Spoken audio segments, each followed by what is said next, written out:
The rat trap, that's the name of the story we are going to discuss in this particular explanation video. This is from your Flamingo Class 12 textbook for CBSE students. Now, what does a rat trap look like? Of course, aapne sabhi dekha hoga apne ghar pe. This is what a rat trap looks like, not a very pleasant kind of a picture, right? This particular story is written by Selma Lagerlof. That's how I'm told it is pronounced. That's what I checked on Google. Okay, she was the first woman, and this is significant, and that shows you the caliber of her story. She was the first woman to win the Nobel Prize for Literature in the year 1909. Okay, that is more than 100 years ago. Now, what is the theme of the story? I mean, what does the story essentially talk about? And the moment you hear the word rat trap, you just think it must be a story about somebody who catches rats, right? Not really so, though, of course, it kind of concerns rats, but rats are not at the heart of the story per se. Not literally speaking, metaphorically, yes. The basic theme of this particular story is that every man is essentially good. There is goodness in every human being, but sometimes many people on the surface appear to be very bad, very rough, resorting to thievery, but their essential innate goodness can essentially be brought out if you tap into it. And that's precisely what happens in this particular story, through love, through understanding, through empathy. Okay, where is the story set? The story is set in the iron ore mines in Sweden, in Europe. The format of the story is that of a fairy tale, which is why the protagonist is not really named, though the name is also an integral part of the story, and that's a very fascinating aspect. Okay, so if you have to talk about the themes of the story, one, of course, is that the world is like a rat trap. Because what do you do inside a rat trap? In order to catch and entice the rat, the mouse to come in, you put some food particle out there, and then it goes for it and gets trapped in the bargain, right? That's precisely what happens to many people. You get enticed because of your greed, because of your desire for something, and then you get trapped in the bargain, right? It has happened to many of us in the past, right? So money, food, shelter, these are all lucrative baits, B-A-I-T, in order to entice the rat or a human being in this particular case. So greed for material things is an essential theme of this particular story. Then there is the materialistic approach of people. That is another theme. Then there is also the talk about the basic human need for companionship. You don't want to be alone, right? You'll never want to be alone. There is this fantastic quote saying that if you feel lonely when you're alone, it essentially means you are in bad company.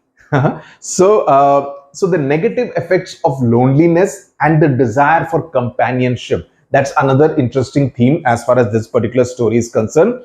Who is the protagonist of the story? He's not named. He's a vagabond. Okay, he's a person who makes these kind of rat traps for a living. And the interesting part is that though he's not named in the story, like a typical fairy tale story where the protagonists are generally not named, those of you who are from an ICSE background, in case if you are, you would recall a story called The Little Match Girl, which you had studied in class 10, which is also a fairy tale where the protagonist is not named, right? But that girl could have been anyone. Similarly, this person could be just about anyone in the world, right? So that's the format of the story. Now, I've written a couple of questions, and I've written more than 30 odd questions out here. So you'll have everything kind of covered as far as this chapter is concerned. So I've written a couple of questions for you to kind of know before you start off what is the protagonist's view of the world, and the fact that, you know, what's the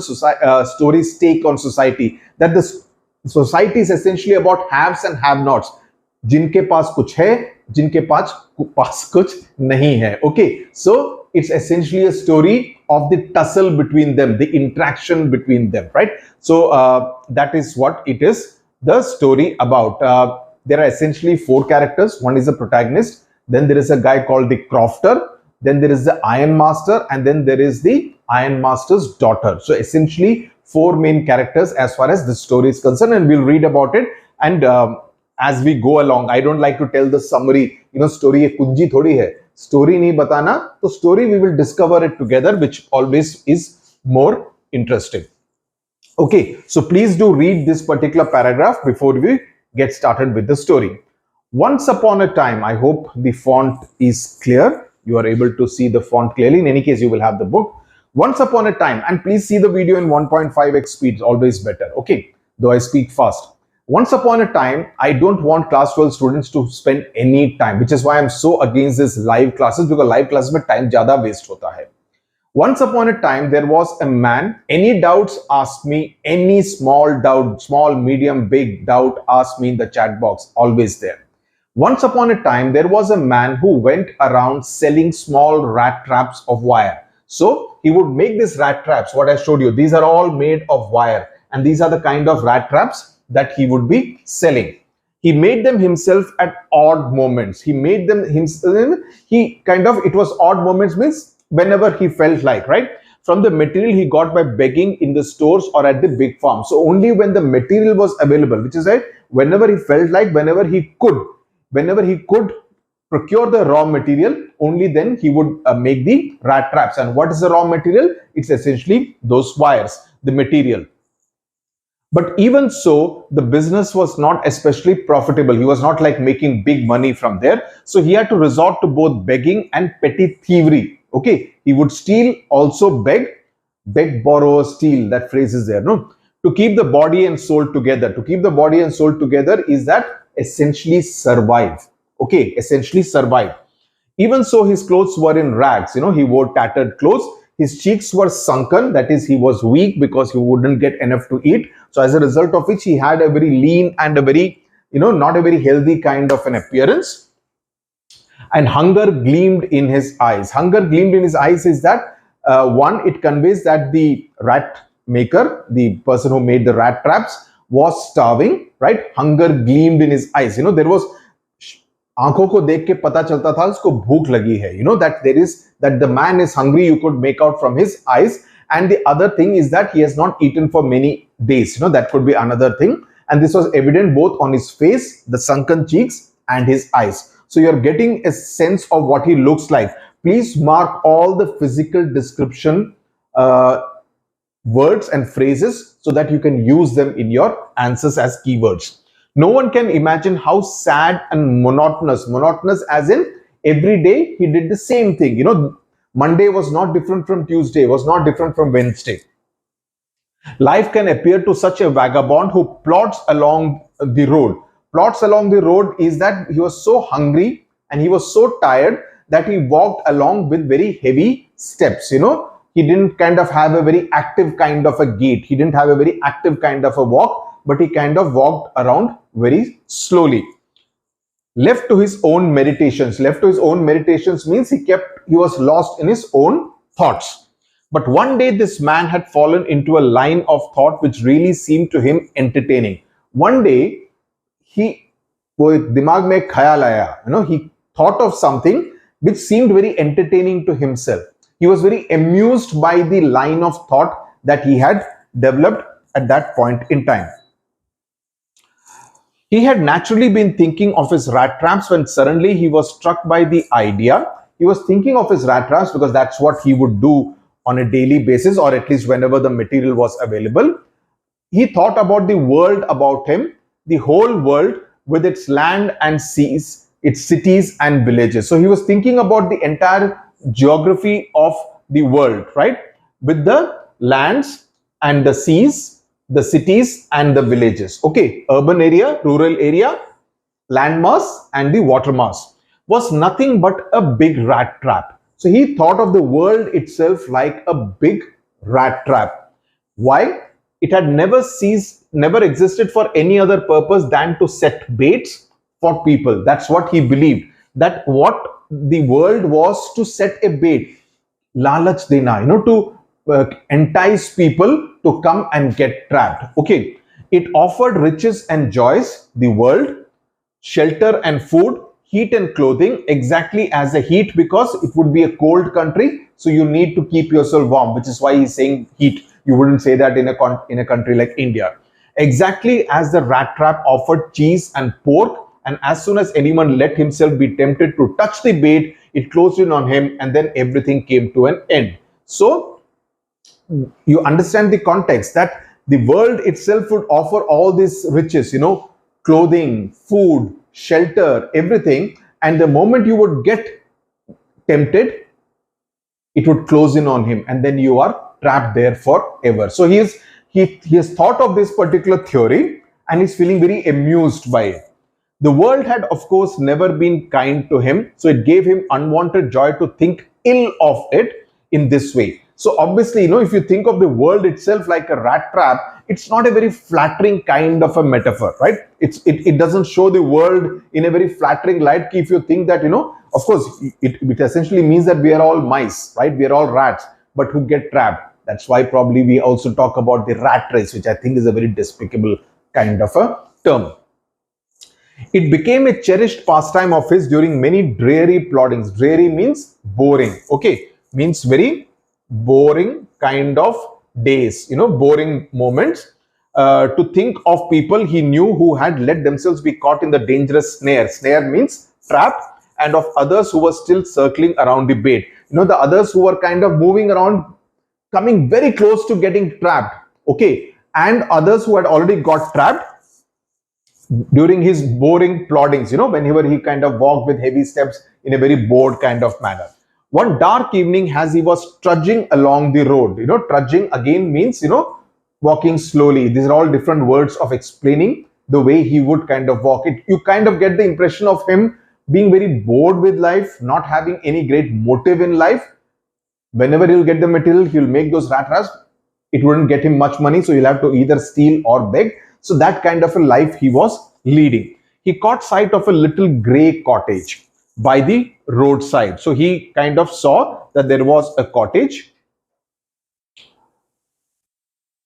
and he knocked on the door to ask shelter for the night. So he decided to kind of knock in order to say that, can I stay here for the night? Nor was he refused. He was not refused. Instead of the sour faces which ordinarily met him, the owner, who was an old man without wife or child, was happy to get someone to talk to in his loneliness. Now, very important point. The crofter, who is the person at that particular cottage, he's alone, and he's very happy to see someone, a stranger, who is asking for shelter for the night, because he would get someone to talk to. So you just imagine people who live alone, who are lonely, who don't have anyone to speak to. You will generally find that they talk a lot because they're so bored with their loneliness, with the fact that they don't have anyone to talk to, that they kind of let go of themselves, right? So he was happy to get someone to talk to in his loneliness. Immediately he put the porridge, yani ki, a dish a bit like what do you call it, not a soup really, but some kind of we call it kanji in Tamil or in Malayalam.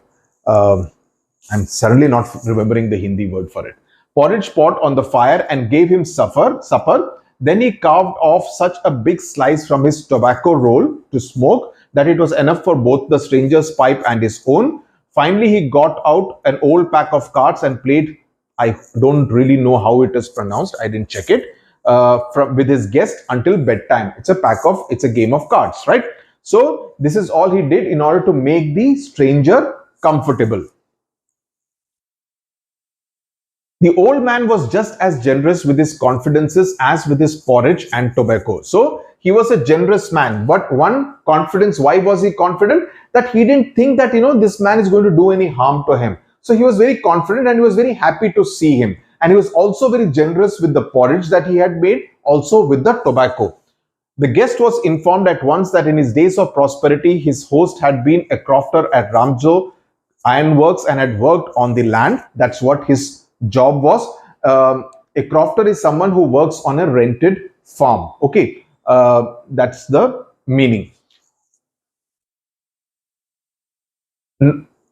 Now that he was no longer able to do day labor, so he was an old man, it was his cow which supported him. Yes, that bossy was extraordinary. Now, bossy is used for the cow, as a word for the cow. She could give milk for the creamery every day, and last month he had received all of 30 kroner in payment. Now, the words here. Yeah. Okay. So the creamery is where the work would get done, the dairy farm kind of a thing, and kroner is the Swedish currency. The stranger must have seemed incredulous, for the old man got up. Okay, incredulous means not willing to believe. So the stranger must have seemed like a person who's not willing to believe what he's telling about his cow. For the old man got up and went to the window and took down a leather pouch which hung on a nail in the very window frame, and picked up three wrinkled 10 kroner bills. So three 30 kroners he took out, and he says this he held before the eyes of his guest, nodding knowingly, and then stuffed them back into the pouch. So saying that you don't believe it, see, this is what I got. So he's trying to convince the peddler that he indeed had got this money for whatever produce he had sold. The next day, both men got up in good season, that is, feeling good. The crofter was in a hurry to milk his cow, and the other man probably thought he should not stay in bed when the head of the house had gotten up. So he also felt uncomfortable because the host had already got up for the day. They left the cottage at the same time. The crofter locked the door and put the key in his pocket. The man with the rat trap said goodbye and thank you, and thereupon each went his own way. Yahan tak samajh mein aa gaya hoga. But half an hour later, now there is a twist. The peddler, he comes back to the same house because he knows that the person has gone off, the crofter has gone off. Peddler stood again before the door. He did not try to get in, however. He only went up to the window and he broke a pane, okay, and got hold of the pouch with the 30 kroners. So he took out the 30 kroners. He smashed a pane, then usko haath se toda, and then took out the 30 kroners from the pouch because he knew exactly where the money had been kept. He took the money and thrust it into his own pocket. Then he hung the leather pouch very carefully back in its place and went away. So he did what he did always, what? Theft.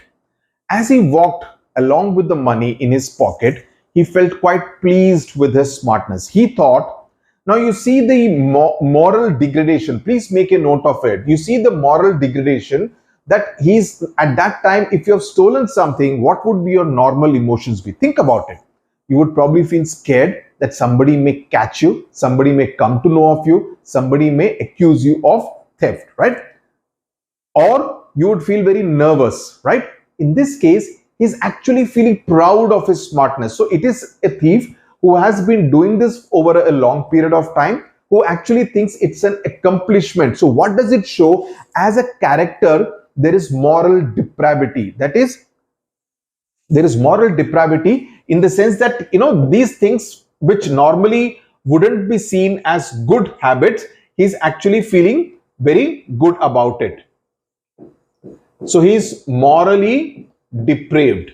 He's morally depraved is what it shows, because he's feeling quite pleased with his smartness. He realized, of course, that at first he dared not continue on the public highway but must turn off on the road into the woods. So he's being careful.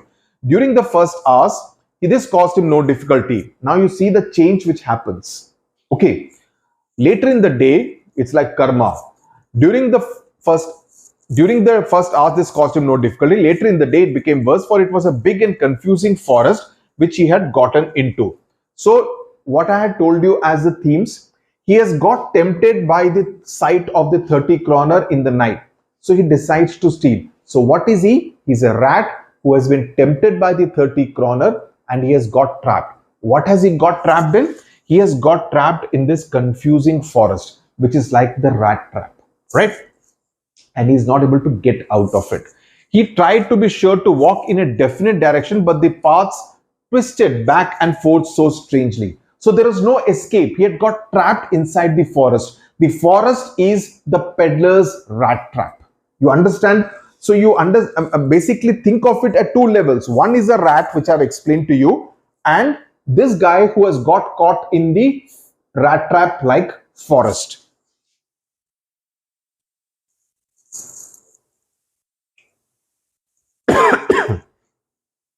He tried to be sure to walk in a definite direction, but the path twisted back and forth so strangely. He walked and walked without coming to the end of the wood, and finally he realized that he had only been walking around in the same part of the forest. Inside the rat trap, what does the rat do? It keeps moving back in this thing. It's looking for a way to escape, but the lid has closed and there is no way to escape. It thinks that it is going somewhere, but it's actually coming around in the same direction. That's precisely what is happening to this man. He walked and walked without coming to the end of the wood. It is not able to come to the where there could be an escape from the rat trap. That's precisely what is happening to this man.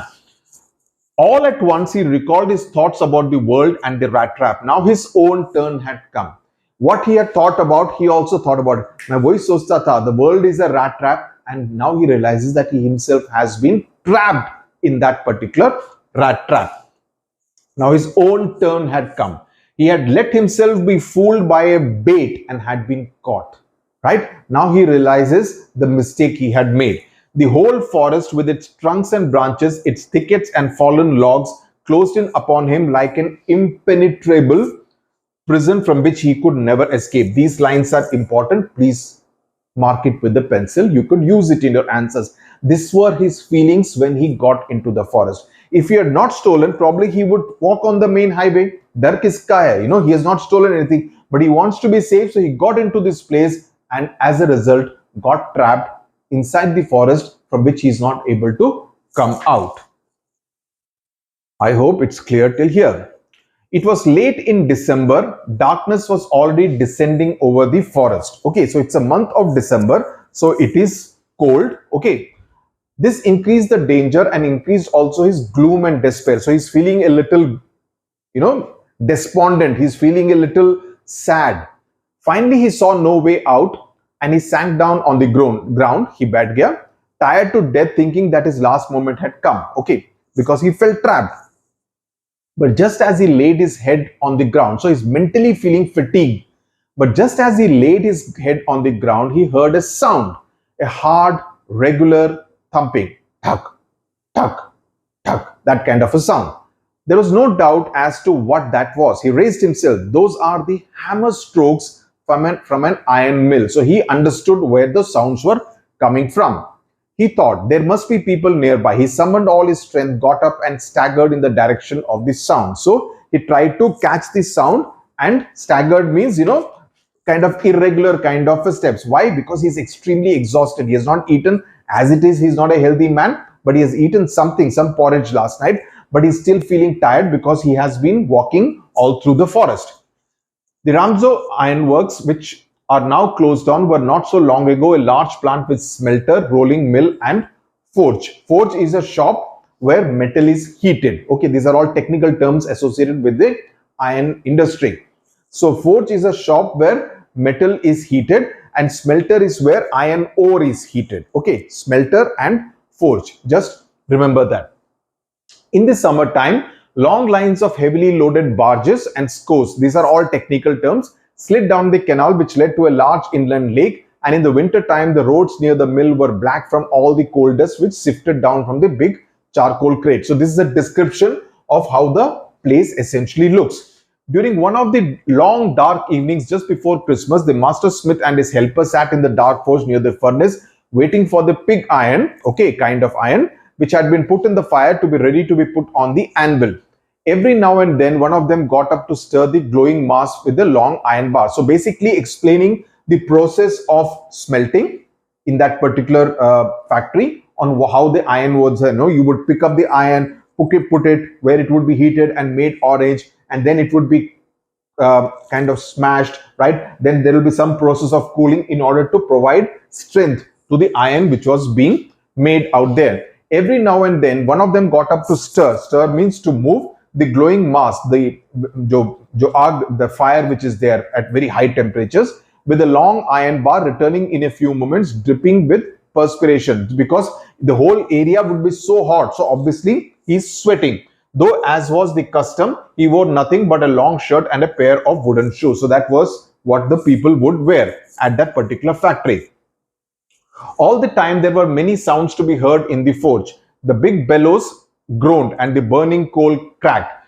When coal is burned, I don't know if you have ever seen a coal factory, it would keep on cracking and there would be those kind of sounds which would keep coming up. Similarly, the big bellows groaned, and then when they would kind of break and kind of crack up, there would be a almost sound as though somebody is growing, kind of a thing. So that is all cracking up because the process, the transformation of that particular metal is taking place. The fireboy shoveled charcoal into the mouth of the furnace with a great deal of clatter, with a lot of sound. Clatter as in the sound. Outside roared the waterfall. So there was a waterfall nearby, and a sharp north wind whipped the rain against the brick tiled roof. So there is rain, there is strong wind also at the same place.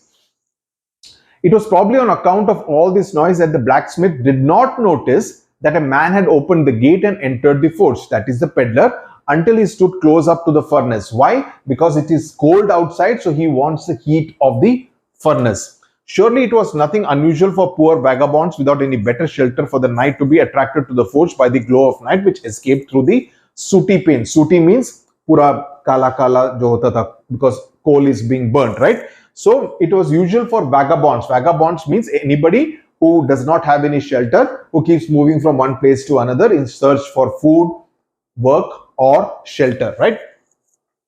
And to come in to warm themselves in front. So they would usually come in to warm themselves whenever it was very cold. And in any case, it was the month of December, right? It would be cold, it's winter. The blacksmiths glanced only casually and indifferently at the intruder. The intruder means somebody who has come inside without permission, but they were not bothered because ye aam baat thi, it would happen quite normally that people would come in to heat themselves and probably even stay there for some time to have shelter when it was very cold outside, or perhaps when it was very windy or raining outside. He looked the way people of his type usually did, with a long beard, dirty, ragged, and with a bunch of rat traps dangling on his chest.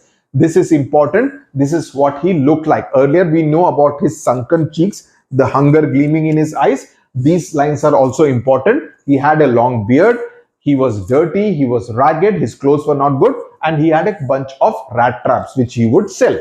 He asked permission to stay, and the master blacksmith nodded a haughty consent. He asked whether I could stay, and the blacksmith, he wouldn't care about a vagabond. Okay, kind of a thing. So, haughty consent. There was haughtiness means he couldn't care, kind of a thing. Consent means relo, kind of thing, saying yes without honoring him with a single word. So not even saying it, just a gesture like that. Okay, kind of thing. The tramp did not say anything. Tramp is someone, again, another, it's like a synonym for vagabond. Either he had, it was used for Charlie Chaplin's characters a lot, if you are familiar with Charlie Chaplin. He had not come there to talk, but only to warm himself and sleep. In our childhood, we grew up watching Charlie Chaplin movies. In those days, the iron mill was owned by a very prominent ironmaster. So now you are being told about the kind of ownership. So it's an ironmaster who wanted to kind of produce high quality iron. And what happened was that particular night, he decided to come there to inspect the work. Naturally, the first thing he saw was the tall ragamuffin who had eased his way so close to the furnace that steam rose from his wet rags. So ragamuffin is a person who is in rags, right? So he noticed this guy. Unlike the others who couldn't care less about the intruder, this man noticed this particular intruder. Okay, and there was sweat and that kind of thing. Steam was rising from his wet rags because he had got wet in the rain. The ironmaster did not follow the example of the blacksmiths. He did not behave like the blacksmiths who had hardly deigned to look at the stranger. Deign means, who had hardly looked at the stranger. Deign does not mean looking. Deign means, he did not even deign to look at him, he did not even bother to look at him in that sense. He walked close up to him, looked at him very closely, and then tore off his slouch hat to get a better view of his face. So he, took off his hat in order to see him better. But of course, it's you, Nils Olof, he said, how you do look. The man with the rat traps had never before seen the ironmaster as Ramjo and did not even know what his name was. But it occurred to him that if the fine gentleman thought he was an old acquaintance, that is someone who you knew, he might perhaps throw him a couple of kroner. Therefore, he did not want to undeceive him all at once. So, this man, the ironmaster, thought it was someone he knew. Nils Olof. So, this man immediately thought. So, you see how quickly his mind works. He realized immediately that this man is thinking he's someone else, right? So, he says that if I continue to pretend to be him, I might get some money in the bargain. Okay. Yes, God knows things have gone downhill with me. So he says, yeah, things have not gone very well. So, things are not very good for me, which is why I'm looking like this. You should not have resigned from the regiment. So he thinks he is a former army man. Said the Ironmaster, that was the mistake. If only I had still been in service at the time, it would have never happened. Well, of course, now you will come home with me. So he says, if I was still there working as a soldier, as a senior soldier, it would have never happened. To go along up to the manor house and be received by the owner like an old regiment comrade, that however did not please the tramp. So now he realized, मैं घर जाऊंगा तो मैं पकड़ा जाऊंगा, मेरी चोरी पकड़ी जाएगी, right? So I do not want to do that. He did not want to get his his theft, his lie be exposed, because now he has gone along with it, what he has said. This line shows that he's kind of playing along, right? What does he do next? No, I couldn't think of it. He says, no, I will not do that, looking quite alarmed. He thought of the 30 kroner. To go up to the manor house would be like throwing himself voluntarily into the lion's den, because he had already committed a theft. So he did not want to be in a position where his theft could get exposed. He only wanted a chance to sleep here in the forge and then sneak away as inconspicuously, means without anyone noticing him, as possible. The Ironmaster assumed that he felt embarrassed because of his miserable clothing. The Ironmaster is getting confused. He's misinterpreting it. He's thinking that this person does not want to come because of the way he's dressed, because of the rags he is in. Please don't think that I have such a fine home that you cannot show yourself there. Aisa mat socho, that I have got some big mansion. Elizabeth is dead, referring to his wife. As you may already have heard, my boys are abroad and there is no one at home except my oldest daughter and myself. We were just saying that it was too bad that we did not have any company for Christmas. Again shows the desire for company. It is only his wife is dead, his sons are abroad, and it is only him and his eldest daughter. And he says that we were discussing that we don't have anyone over for Christmas, right? So the desire for company is a very strong theme in this particular story. Now come along with me and help us make the Christmas food disappear a little faster, meaning that come and eat the Christmas food with us. But the stranger said no and again no, and the Ironmaster saw that he must give in. So, but the rat peddler was adamant that I will not come. So the Ironmaster gave up, saying that okay, nahi aana to mat aao. It looks as though Captain Vostell preferred to stay with you tonight, Storm, he said to the master blacksmith, and turned on his heel. Now the blacksmith's name is this unpronounceable word, okay, and this is the other name of the person who he thinks the vagabond is, right? Captain Von Stahl. Okay, again, all these proper nouns, you can never be sure how to pronounce it correctly. Okay, so he says that aisa lagta hai ki that he will give you company tonight here at the forge. But he laughed to himself as he went away, and the blacksmith who knew him understood very well that he had not said his last word. Okay, that the last word had not been said. That's not the final decision. It was not more than, and that's because it was not more than half an hour before they heard the sound of carriage wheels outside the forge, because he had sent his daughter in order to convince the peddler to come home, because the father could not convince him. And a new guest came in, but this time it was not the Ironmaster. He had sent his daughter, apparently hoping that she would have better powers of persuasion than he himself, that she would be able to persuade the peddler to visit their home and spend the night with them. Night and the following day. She entered, followed by a valet, that is a driver, carrying on his arm a big fur coat, because he realized that this fellow was feeling embarrassed because of his attire.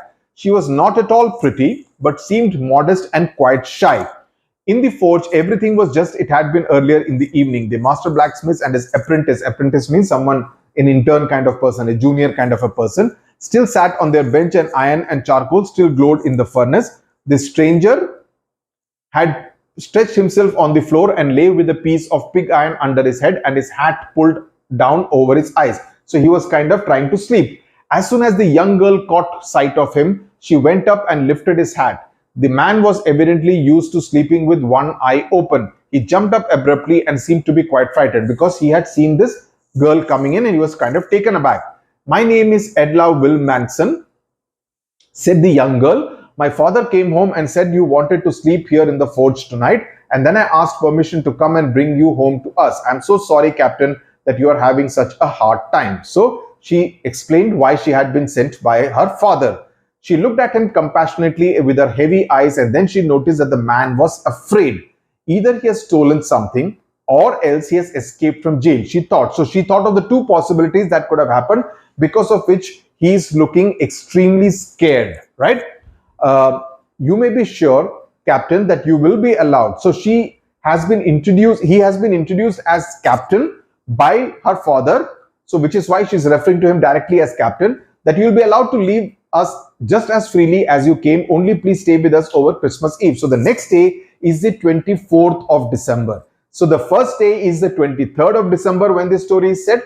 Next day is 24th. So she says Christmas Eve, the day before Christmas, please come and spend the day with us. She said this in such a friendly manner that the Rattrap peddler must have felt confidence in her. She said this in such a friendly manner that the Rattrap peddler must have felt confidence in her. It would never have occurred to me that you would bother with me yourself, miss. She said, I will come at once. So suddenly, because of the very friendly manner and the way she's saying that, come and spend Christmas Eve with us, that he got convinced. Okay, he accepted the fur coat, which the valet handed him with a deep bow, and threw it over his racks, and followed the young lady out of the carriage without granting the astonished blacksmith so much as a glance. So he didn't even look at the blacksmiths. But while he was riding up to the manor house, he had evil forebodings. Why the devil did I take that fellow's money? He thought. Now I'm sitting in the trap and will never get out of it. So he's increasingly, the thought that he's getting into a trap is kind of on his mind. The next day was Christmas Eve. And when the Ironmaster came into the dining room for breakfast, so the next day was Christmas Eve. And when the Ironmaster came into the dining room for breakfast, he probably thought with satisfaction of his old regimental comrade whom he had run across so unexpectedly. First of all, we must see to it that he gets a little flesh on his bone. So he's feeling good that he has helped someone who he knew from before. He must get a little flesh, that he must eat and look a little more healthy, who was busy at the table, and then we must see that he gets something else to do than to run around the country selling traps. He should not be doing this kind of a petty job. It is queer. Queer means strange, that things have gone downhill with him as badly as that, said his daughter. Last night, I did not think there was anything about him to show that he had been an educated man. So she's suspicious that from the way he looks, it does not look like he would have been an educated man, or rather that he's an educated man. So she's feeling a little suspicious. You must have patience, my little girl, said the father. As soon as he gets clean and dressed up, you will see something different. Last night, he was naturally embarrassed. The tramp manners, that is the vagabond manners, will fall away from him with the tramp clothes. So he's basically saying that it's basically because of the way he looked, etc., that you got such an impression.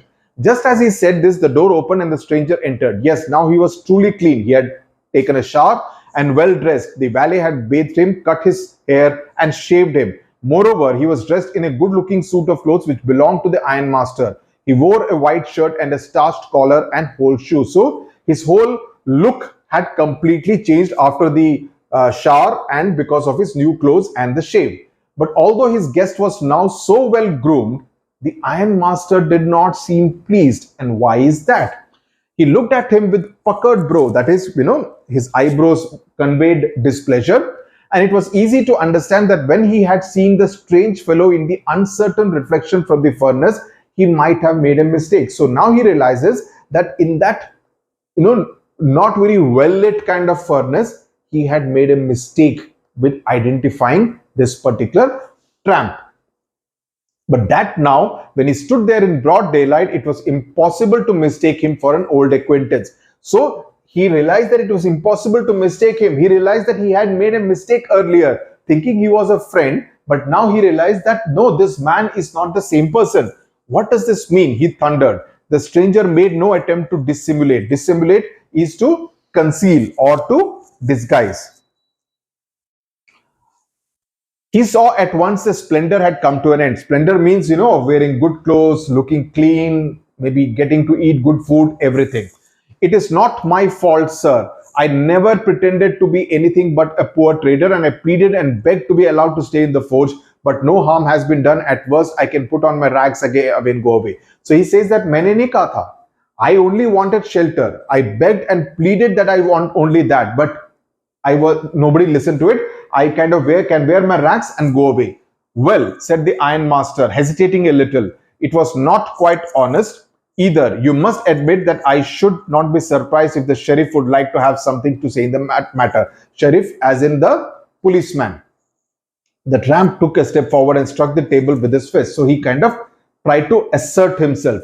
Now I'm going to tell you, Mr. Ironmaster, how things are. This whole world is nothing but a big rat trap. All the good things that are offered to you are nothing but cheese rinds, that is things to eat, and bits of pork set out to drag a poor fellow into trouble. And if the sheriff comes now and locks me up for this, then you, Mr. Ironmaster, must remember that a day may come when you yourself may want to get a big piece of pork and you will get caught in the trap. So he's kind of putting out his theory in order to scare the Ironmaster, saying that this is what I believe, and day will come that even you will also get it, because I had not asked for this. It is not as though I was trying to cheat someone. You got deceived.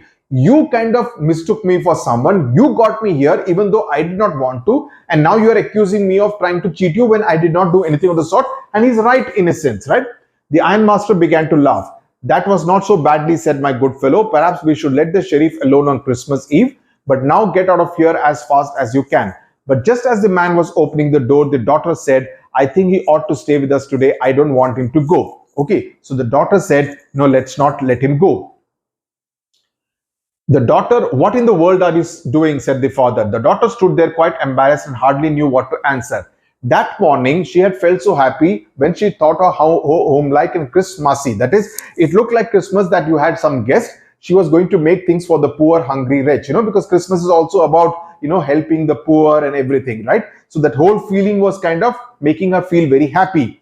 She could not get away from the idea all at once, and that was why she had interceded for the vagabond. Interceded means she had kind of argued on behalf of the vagabond, because the father was going strong against the vagabond, threatening to call the police for him, right? But now she was kind of trying to say that, no, let's not do anything of the sort.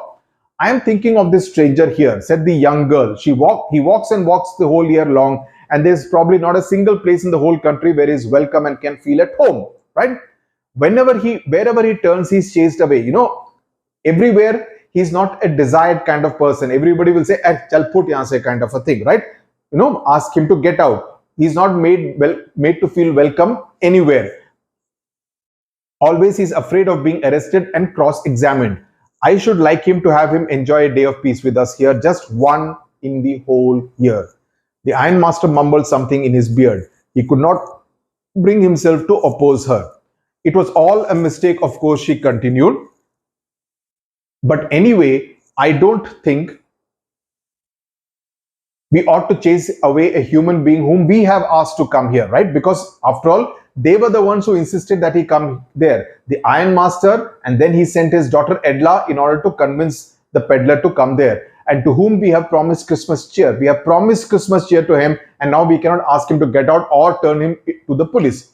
You do preach worse than a parson. Parson is someone at the church. So the Ironmaster is getting angry. So he says, the way you are preaching is worse than that of a parson, right? So he says, I hope you don't regret that. The young girl took the stranger by the hand and led him to the table. Now sit down and eat, because the father had kind of agreed. The man with the rat trap said not a word. He only sat down and helped himself to the food. Time after time, he looked at the young girl who had interceded for him, who had argued for him. Why had she done that? What could the crazy idea be? After that Christmas Eve at Ramzo passed just as it always did.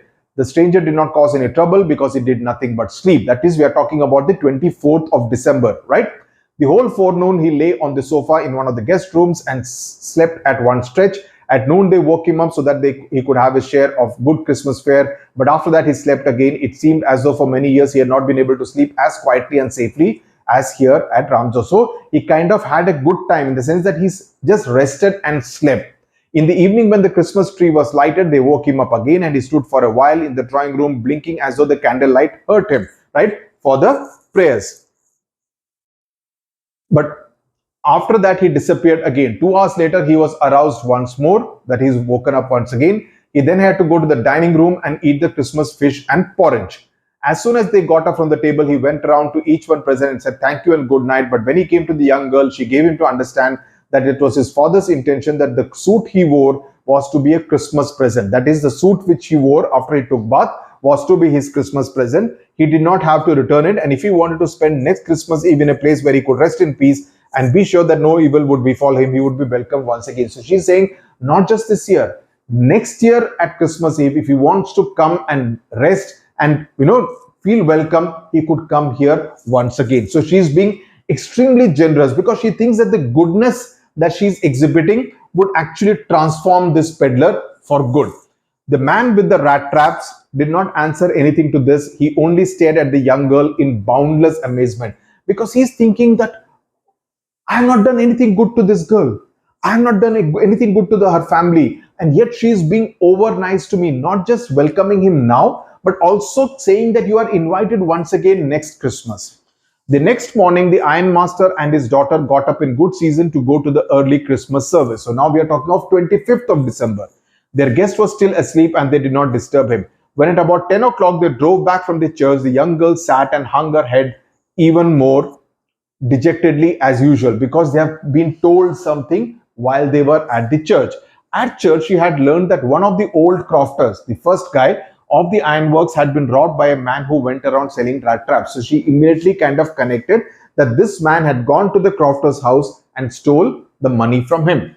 Yes, that was a fine fellow who you let into the house. So now the father is angry once again. I only wonder how many silver spoons are left in the cupboard by this time. So he's saying that he would have stolen all the stuff from their house also by the time they get back home. The wagon, as in the car or the vehicle they were traveling in, had hardly stopped at the front steps when the ironmaster asked the valet whether the stranger was still there. He added that he had heard at church that the man was a thief. So he tells the valet, the driver, that the man who parks the vehicle, that we had heard that the man was a thief. The valet answered that the fellow had gone and that he had not taken anything with him at all, right?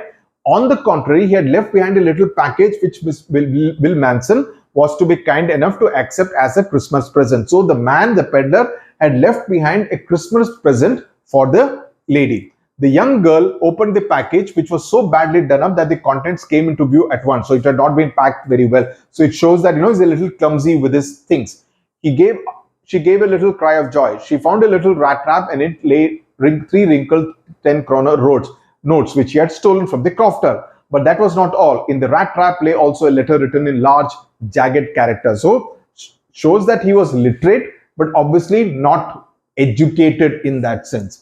Honored and noble miss, since you have been so nice to me all day long, as if I was a captain, I want to be nice to you. So I want to behave like a captain to you. How would a captain, an educated captain, behave, right? A captain would behave in the best and the most chivalrous manner, and that's what he wants to do. In return, as if I was a real captain, for I do not want you to be embarrassed at this Christmas season by a thief. You should not think that a thief came to your house on Christmas. But you can give back the money to the old man on the roadside who has the money pouch hanging on the window frame as a bait for poor wanderers. He puts it there and it's like a bait for people like us to kind of steal it and get trapped in the bargain. The rat trap is a Christmas present from a rat who would have been caught in this world's rat trap if he had not been raised to captain. The daughter had raised him to the level of a captain.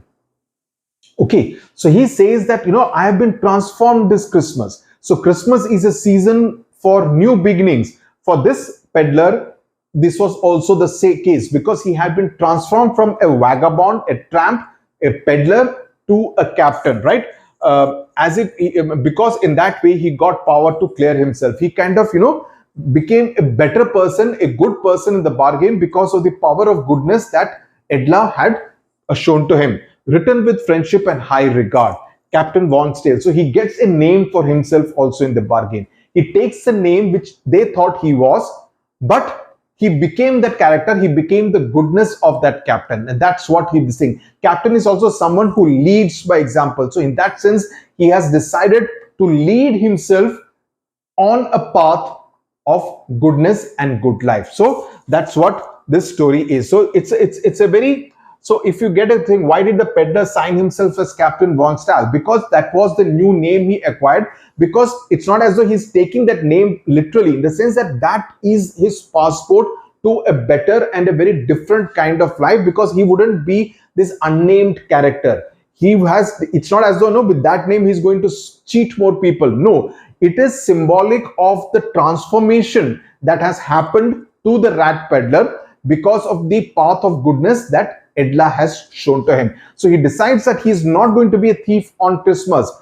Christmas is an occasion for new beginnings. So as far as he is concerned, he makes this new fresh start in his life. So as I said, there are over 30 questions and answers that I have written. So that would kind of cover the entire gamut of question and answers that could come from the Rattrap. So please go through them. Any doubts, please ask. Always here to help you children. Thank you very much.